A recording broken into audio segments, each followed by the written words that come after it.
KAUST's campus. Thank you. Thank you. Thank you very much. Assalamu alaikum. Good afternoon, everyone. I would like to thank DSA Alliance for inviting us and for giving us this opportunity to share with you some of the work we are doing in KAUST. KAUST is a university in Saudi Arabia. We are 1 hour north of the city of Jeddah. And the kind of research, or let's say result I would like to present, fall into 3 categories. So the first one was done in collaboration with our IT department, and was trying to see the benefits of adopting Wi-Fi 6 in the 6 GHz band. As you know, Saudi Arabia is one of the first countries that kind of adopted 6 GHz for indoor, and there is plans, as you heard this morning by Dr. Mohammad from CST, to extend that to outdoor, including with the AFC. So that's kind of the first category of work I would like to talk about, or a quick result to report. Then we have a study also in collaboration between my research group and our IT department to see the potential of using the 6 GHz outdoor, and I will tell you why we are looking at that, using Tirana equipment as a starting point. We have just very preliminary results. We hope to optimize further our deployment and get a better result than the one I'm presenting today.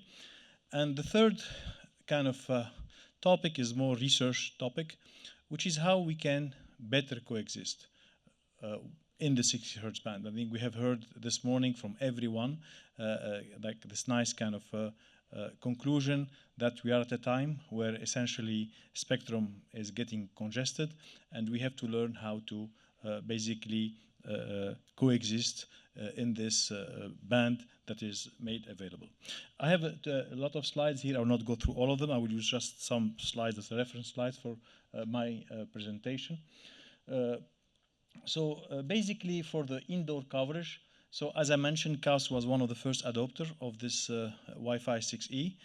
Our IT department deployed many of these units indoor. We are using this kind of equipment. If you want to know more details, we have Hassan here from our IT department and can give you more details. But the bottom line, the key kind of conclusion is that overall, it has been a successful deployment with user very happy in terms of the quality of service. IT also were able to do some saving in terms of less wired infrastructure, less interference because there is less incumbent type of service, and we have more users and more bandwidth in our academic building. So this is obviously a technology that is a kind of ideal for hotspots or areas where there is a lot of demand, and this is where it was deployed. So if you look at our current deployment, only 20% of our campus has moved to Wi-Fi 6E.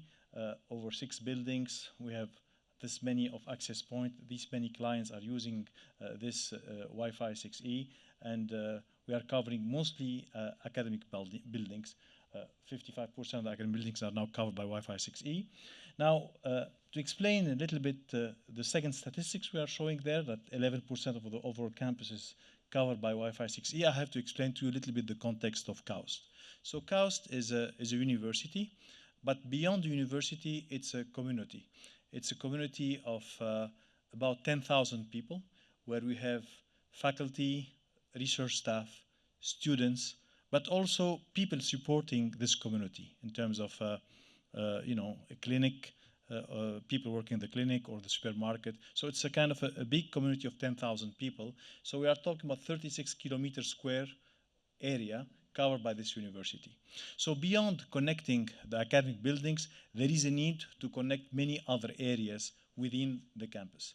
And the idea was to see how we can do it in a way that is cost effective. So for instance, let's assume you have a small desalination plant that is 5 kilometers, 6 kilometers away from the, let's say, the main campus in terms of buildings. To deploy fiber optics is quite expensive. How can we do it in a wireless way and a cost-effective way? And that's why we're looking at, or the IT department was looking at wireless solution to connect these kind of within that environment, remote areas in a cost-effective fashion. So in this context, we kind of looked around, and at that time, Tirana was doing great in the US. We heard about them. I visited them. I visited Sergio, who's with us here. He kind of told me a lot of good things about Tirana. So I went back to our IT department, and we had this discussion. And we want to adopt, or let's say, test this technology or this emerging technology. Of course, in the US, it's kind of deployed, very well tested, very well validated, but in our context. So now the only difference between what happens in the US and what happened in our context, as you know, Tirana has two line of products, at least from my understanding, that they have even more. There is one operating around the 3.4, 3.5 gigahertz, which is a CBRS band in the US, and another one operating in the 6 gigahertz band. Now, unfortunately, the 3.4, 3.5 gigahertz band is not unlicensed in Saudi Arabia, but nonetheless, in collaboration with the two operators that own the spectrum, we were able to do very quick, over 1 month, measurements to see basically the performance of Tirana in this kind of lower band with higher power and basically, hopefully, better cover capabilities, which was the case. But also to see what would happen if we cannot access this 3.5 band on the long term, because we want to save some costs and go for the unlicensed 6 gigahertz. So that was kind of the objective of the study, is to compare a little bit both deployment. So this was done by Munir and Asim, Munir from my research group and Asim from IT. And the result, to make a long story short, this is details again.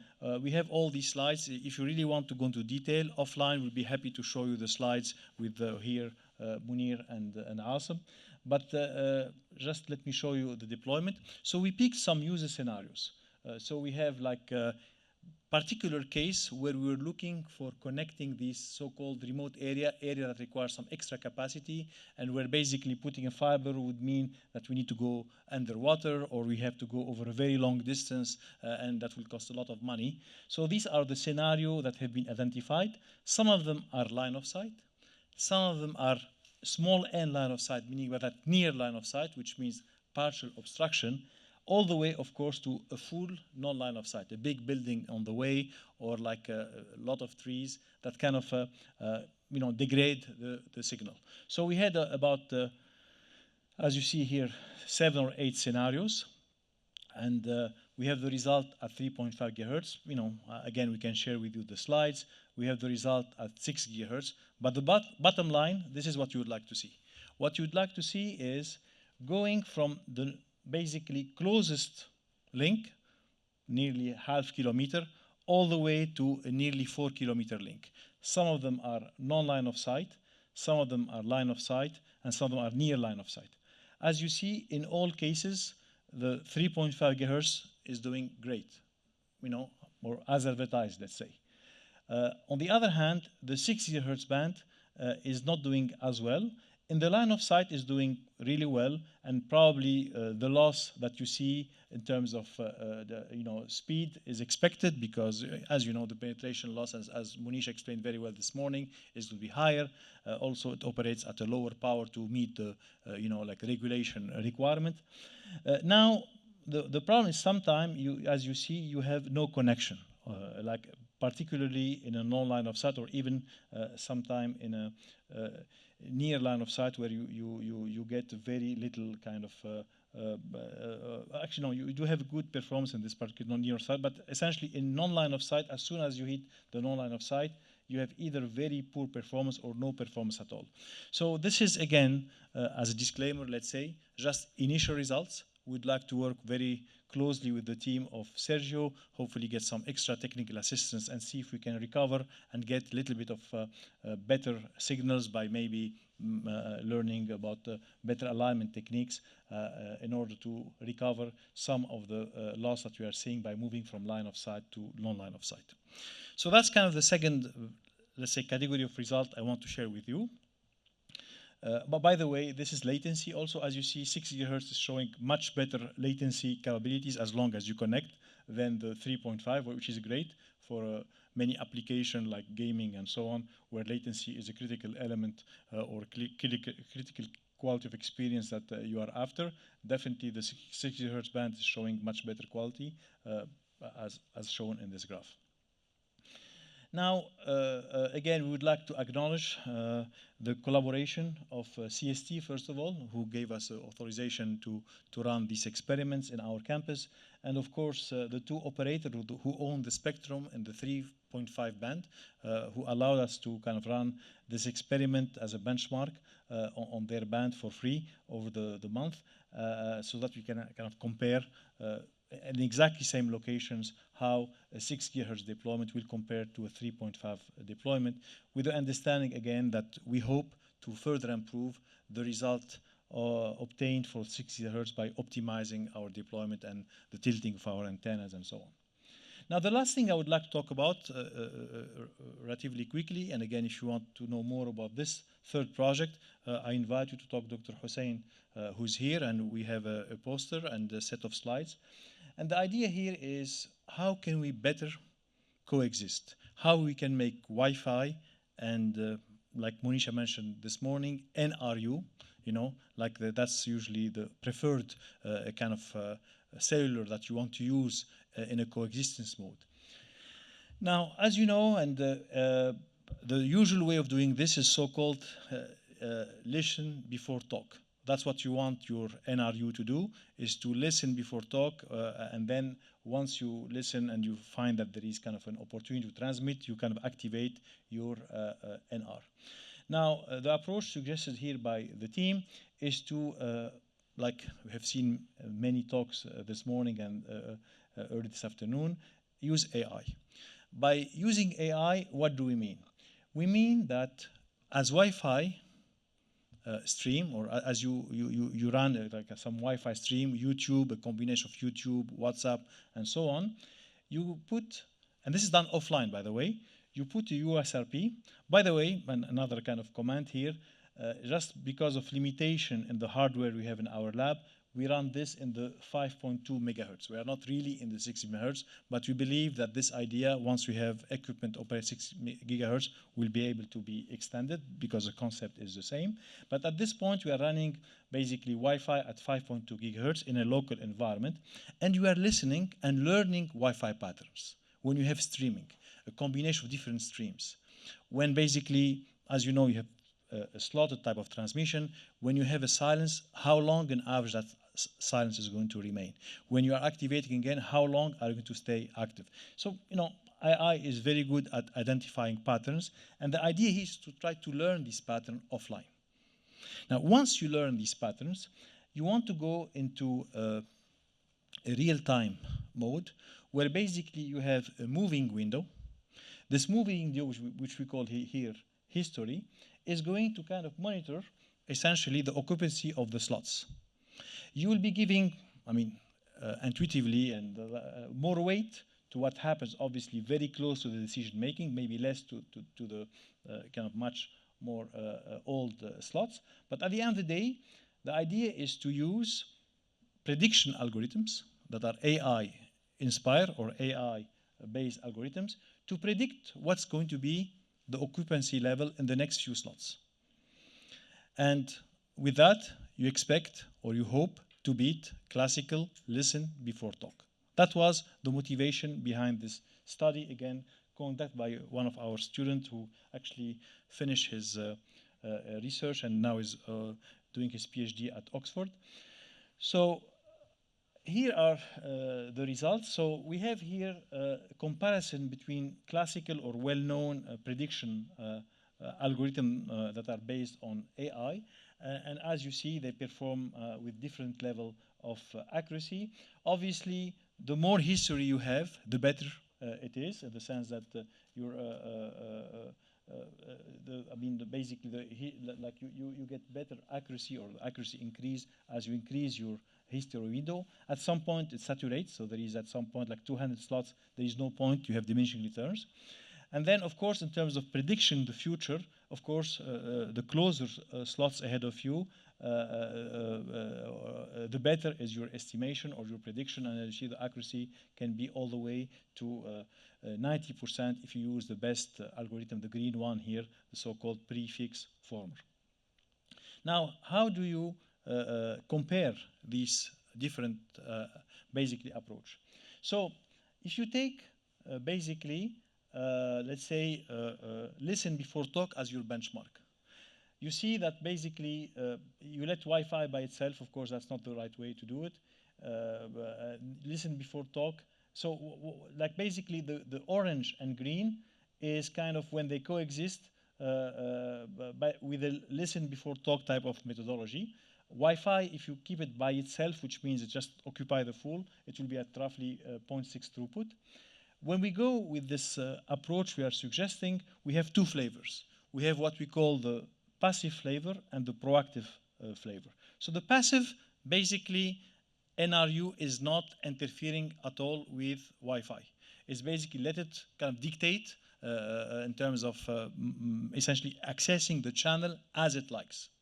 So as you see, you are doing actually already much better with Wi-Fi.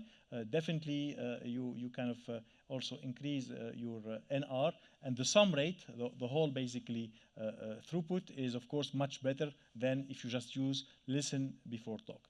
Now, if you are a little bit more sophisticated and start doing some proactive type of, let's say, intervention, where basically sometimes you will block little bit Wi-Fi in order to give it a chance for NR to basically transmit, then you lose a little bit on the Wi-Fi, you increase a little bit or slightly more on the NR, and overall you gain into the overall sum rate. So the message we are trying to convey, and by the way, this is the kind of fairness, using different fairness indices like the Jane and Gini that we are getting with the different approach, but obviously what we are trying to convey here is that AI can really help enable this coexistence and make you fully use the resource in the sense that you are not losing in Wi-Fi, actually you are gaining in Wi-Fi, and you are also gaining in NR transmission.